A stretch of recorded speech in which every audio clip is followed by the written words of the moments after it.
What's up everyone, I'm CallumOnToast, and in today's video we have a crazy submission from ex-Boston who's running a triple Shadow team in the Open Ultra League with level 50 Probpass, Venusaur, and a level 50 Shadow Banette. I don't think I need to say much more about the team, it's absolutely ridiculous, so with that being said, let's just get into the question of the day. What do you think is the most underrated XL Shadow Pokemon for the Open Ultra League? Let me know in the comment section down below, and with that being said, let's get into the battles now.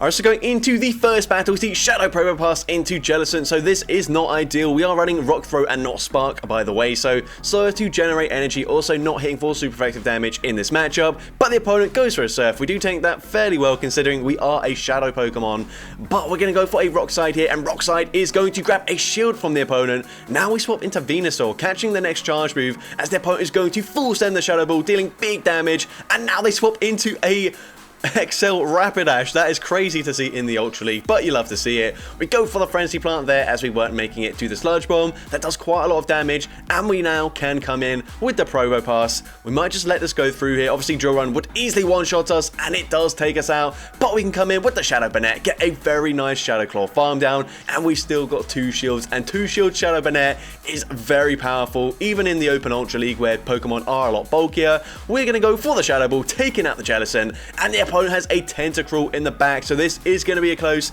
It just depends, does a Shadow Ball take out the Tentacruel? We go for the first one, grabbing the shield from the opponent. They're going to fire off a charge move here, as they go for a Scald, and Scald doesn't get the attack debuff. We farm up as much as possible, throwing as late as possible, and Shadow Ball from this range does take out the Tentacruel, and we're able to take that game. So going into the next battle here, we see a Shadow Ampharos in the lead, so a Shadow on Shadow action, you love to see it. The opponent is going to go for a charge move straight away. This can only be a Thunder Punch or a Brutal Swing, and it is the Brutal Swing, so we are going to overfarm a little bit too much here. Quite interesting that we didn't throw straight away, and now we're going to use our shield there, so personally I would have thrown the Rock Slide as soon as possible, but here we're going to go for the Rock Slide anyways. The opponent is going to shield their Ampharos, and we are going to swap, catch the move onto our Shadow Venusaur, so it looks like a lot of the time we are just going to basically sacrifice the Venusaur, and the opponent's going to come in with a Gligar, so we will make it to a Frenzy Plant. Frenzy Plant will do quite a lot of damage in this matchup, and the opponent will let that go through. They're now going to overfarm, and they will throw a charge move, so we're just going to let the Venusaur go down as they go for a Night Slash. We are going to come back in with the Probpass, I do believe, because we're going to have to force the opponent to throw their energy, otherwise we will make it to a Rock Slide. There's no way they were farming us down there. Rock Slide takes out the Gliscor. We get the Shadow Claw farm down up against the Ampharos, and the opponent has Cresselia in the back, and this is a really good matchup for our Shadow Banette, especially with a slight energy advantage. We go for the Shadow Ball pretty much straight away, and the opponent has probably just forced quit the app here. No, actually they haven't, as they do now quit the app, and we're able to take that game. So going into the next battle, we see another Gliscor, this time in the lead, and Gliscor is a bit of a core breaker to the team because Probpass is going to take double super effective damage from an Earthquake, but I actually don't believe that was enough energy for the Earthquake, so we do correctly let that go through. Just a Night Slash, and I wonder if that means they're not even running Earthquake. They might be running Night Slash and Aerial Ace, but I think this time they did build up to the potential Earthquake, so we're going to respect it at the last second. It is the Earthquake, and now we can go for Rock Slide number 2. We can overfarm quite a bit as they do full send the Earthquake, and Rock Slide is going to be grabbing a shield from the opponent. We then swap, we catch the move once again onto our Venusaur, and this time it is the Earthquake. That does big damage. We also bait out Giratina, which, I mean, it's not really baiting it out. It doesn't help us in any way. We go for a Frenzy Plant. That is resisted damage. Sludge Bomb also resisted, but Frenzy Plant is a much better move. And now the opponent does have quite a lot of energy, but we can sponge it fairly well onto our Probpass, unless the opponent is running Shadow Force, but we're happy to let the first move go through, and the opponent does full send the Shadow Force there, which is really unfortunate.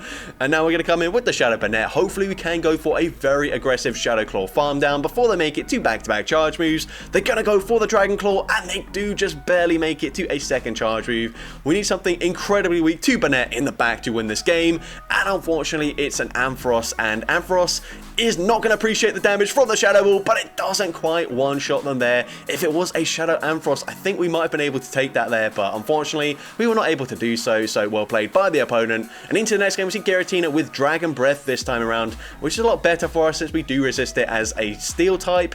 We are going to let the Shadow Sneak go through this time, not a Shadow Force, so it doesn't do that much damage, but they have already got us into the yellow health range. We're going to fire off a Rock Slide, grabbing a shield from the opponent.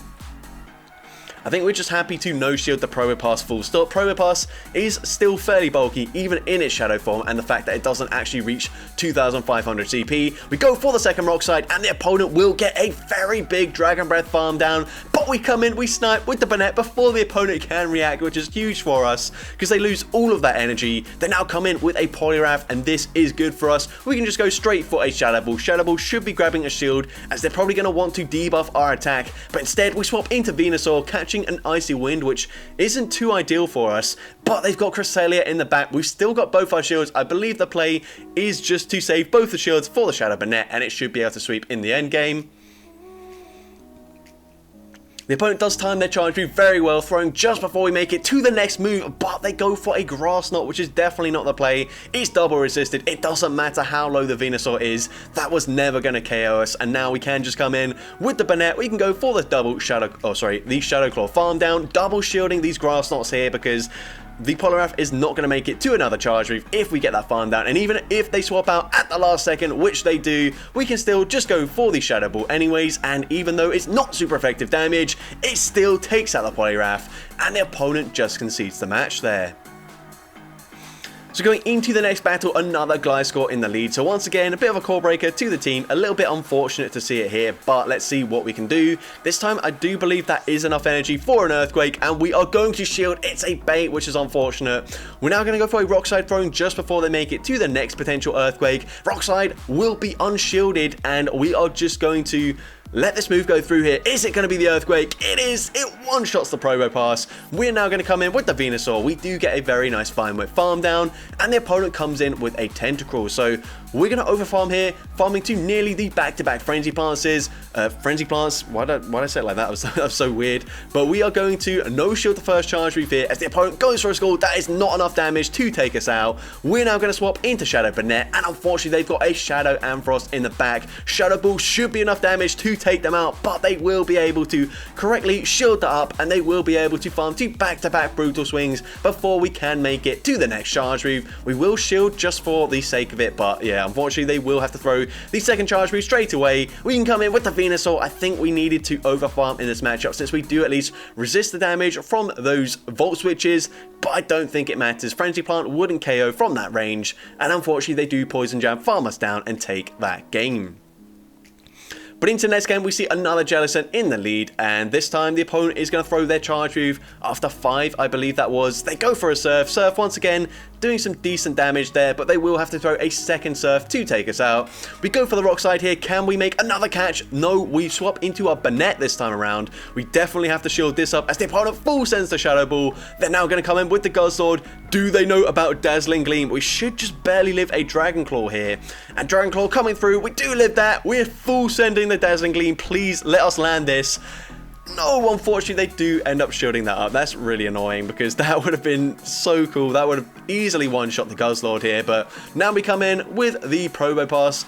I don't think we're going to shield here, but if they go, okay, we are going to shield. Brutal Swing definitely would be taking us out from that range. Unfortunately, Venusaur can't do an awful lot up against the Guzzlord, so we are going to go for the Rock Slide, grabbing the final shield. The opponent does overfarm just a tiny bit more there. They're going to go for a Brutal Swing, taking out the Probpass, but we have hopefully put them into range where we can take them out with just a Frenzy Plant. We're throwing it straight away. Frenzy Plant coming through, does take out the Guzzlord. They've got a fairly low health Jellicent, and they're going to come back in. They're going to swap. Did they just bank a charge move? We got to be very careful of that. We're going to go straight for a Frenzy Plant. Frenzy Plant is going to get the Ampharos very low, but I don't think we will be able to Vine Whip farm them down. In comes a Brutal Swing. Brutal Swing barely doesn't take us out. We do go for the Frenzy Plant straight away. Frenzy Plant will be KOing, and did the Jellicent have a move? No, they did not, as we're able to Vine Whip, farm them down, and take that game. Into the next game, amazing lead for us. The opponent stays in initially, realizing how much damage those rock throws are doing, and then they swap into Snorlax. Now, we are actually possibly going to struggle to maintain alignment here, just because the opponent does go for a Body Slam. A second Body Slam will basically KO, and a Frenzy Plant unfortunately is just not going to be enough damage, even from a Shadow Venusaur. And if we let this move go through, which we are going to do, they will just be able to lick farm us down before we can get the Vine Whip farm down. So not ideal for us, since we had such a favourable matchup in the lead, but we do still have a lot of energy on the Probpass, and they come in with a Giratina. So it's not all lost just yet. Giratina is going to struggle a bit unless they are running Shadow Force once again, but we're going to swap into the Banette, and this is basically going to draw out the Charizard. We can just let this move go through. They're probably going to bait with a Dragon Claw, and it is the Dragon Claw bait. We're now going to full send the Shadow Ball. The opponent probably just going to let this move go through as they are useless up against the Probpass. But now the Giratina is incredibly low. At this point, we can probably just commit both shields and Rock Throw, farm them down. We actually no-shield the first one. It is a Dragon Claw bait, which is huge for us. At this point, we probably should start using our shields, and we are going to shield. The opponent goes for another Dragon Claw bait. They do make it to yet another charge move, but we will shield once again. They go for another Dragon Claw, and they're at one more Dragon Claw. They are incredibly spammy, but it just does not matter. We can tank that on the chin, taking out the Giratina that still had both shields remaining, and we're able to take that game. Into next game, not an ideal lead for us whatsoever. The opponent's going to stay in with their Poliwrath. We can live this, so we're probably just going to let the Icy Wind go through. Icy Wind is going to debuff our attack, and now they swap into a Charizard. This Shadow Ball is unfortunately not going to do enough damage to take them out, but it does still do huge damage there. And honestly, if we shield this up, we might be able to Shadow Claw, farm them all the way down, and we can, and we come out with a Shadow Ball loaded as well, which is absolutely huge for us. Shadow Ball grabs the first shield from the opponent. We can now come in with the Venusaur. We've got the alignment we want. Unfortunately, Icy Wind still going to do a lot of damage here, but in the Ultra League, Venusaur does at least tank that reasonably well. These counters are not going to take us out. They do make a very nice catch onto Cresselia, but we should be looking pretty fine. All we have to do is bank another Frenzy Plant. I really like this play, and now we swap into our Probpass. They can't really do much. Grass Knots aren't going to hit for that much damage, and we are, of course, resisting these Psycho Cuts. It looks like they're doing 1 damage each, so yeah, we really don't have to worry about that. They're going to go for another Grass Knot. 2 more Grass Knots will be enough damage to take us out. We're going to go for a Rock Slide here, and we're actually going to undercharge it, but the opponent shields anyway, so that's fine. We can just let this move go through. These Switch Clocks are slightly misaligned, so they're probably going to swap back into the Poliwrath, but they cannot get a significant enough energy advantage, so we can just go for the Frenzy Plant. Frenzy Plant will be taking out the Poliwrath, and we've got enough health to make it to another Frenzy Plant up against the Cresselia, and from this range, Frenzy Plant takes out the Cresselia, and we're able to take that game. So going into the next battle, we see Shadow Probpass into Shadow Dragonite. So an amazing lead for us once again. The opponent's going to swap into Skuntank. So we are core breaking their team right now. Going to go for a Rock Slide straight away. Probably grab an early shield, and we do grab that shield.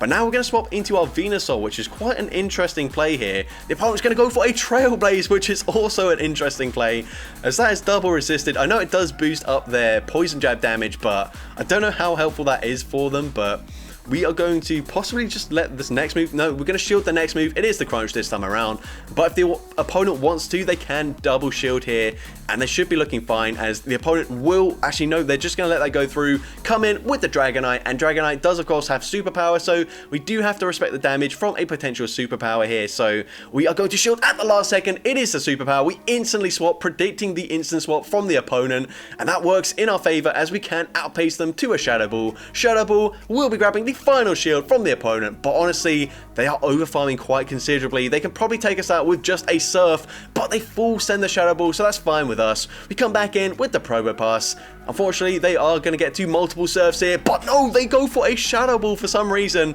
I don't know if they're just not running Surf there, and maybe they're running Ice Beam as a second charge move. I don't know, that was really confusing, and as a result, we actually get the Rock Throw farm down up against the Dragonite, and we're able to take that game. But into the next battle, we're going to see Walrein in the lead, and the opponent's going to swap into their Giratina. So once again, we don't have a great response to Giratina, so we're just going to stay in, at least initially. We're going to farm up quite a lot of energy here, go for a Rock Slide, actually losing CMP up against a Giratina, which is pretty crazy. Giratina is, of course, very bulky in the Ultra League. We're now going to go for a Rock Slide, and Rock Slide is going to grab a shield from the opponent.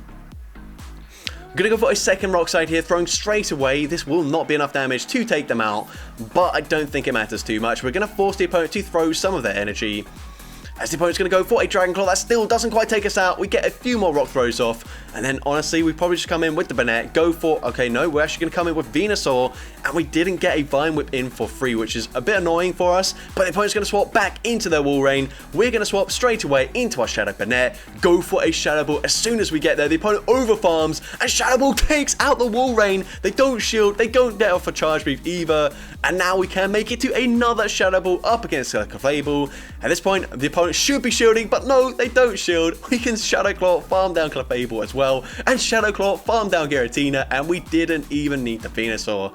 So that was insane from Shadow Banette. But into the next battle, this is one bonus battle running a triple Shadow level 50 rock team here with Probpass, Credilli, and Sudowoodo. So that is insane. The opponent swaps into Greninja. We're going to respond with our Credilli, let the first couple charge moves go through. They just go straight Night Slash, but they do get a boost. Now that is actually quite scary because if the opponent wants to, they can probably double shield here and farm us all the way down. So let's see what we want to do. We go for the second rock side. The opponent is going to throw another charge move, so I think they could have farmed us down there, but they choose not to. They go for the Night Slash. Hopefully no boost once again. We're going to come in with the Sudowoodo, and hopefully we can just shield once and then farm them down from this range. They will get to the next charge move pretty quickly, but not quickly enough. And now they come in with Cobalion, so we're going to go straight for a Trailblaze. Sudowoodo does actually also learn Earthquake, which is a bit annoying that we're not running Earthquake, but obviously Trailblaze does give us the opportunity to boost our attack, which is quite valuable for us. Also, Meteor Beam does the same thing there, but we're going to swap into our Probpass as the opponent swaps out of that matchup into their Cresselia. They go for Moonblast, but they get the attack drop, and that's actually going to be huge for the Cresselia in this matchup because you're going to see a Rock Side really does not do much damage up against Cresselia at all. I think if we didn't get debuff there, we could just go for one Rock Side, potentially Rock Throw, farm them all the way down, but now we are nowhere near doing that. Even the next Rock Side will not be enough damage to take out the Cresselia, and all shields are down, so the opponent probably will be able to fire off a charge move, swap back into their Cobalion, and take us out here. But let's see, the opponent's going to fire off another charge move. We should still barely live this. We're going to have to instantly swap out, and the opponent does the exact same thing, swapping into the Cobalion. We're firing off the Trailblaze here. Trailblaze is gonna get them fairly low, but remember, Rock Side is gonna be double resisted by the Steel and Fighting typing. We do have it banked, but does this KO from this range? It's gonna be close. But the answer is no. Unfortunately, it does not KO, and we do lose that game. So that's going to be it for today's video. If you did enjoy it, please make sure you leave a like, leave a comment letting me know, and as well, don't forget to respond to the question of the day if you haven't done so already. And if you want to see more content like this in the future, make sure you hit that subscribe button and turn on post notifications. That way, you'll be notified whenever I upload a new video. And with that being said, thank you all so much for watching today's video, and I hope you have a great rest of your day.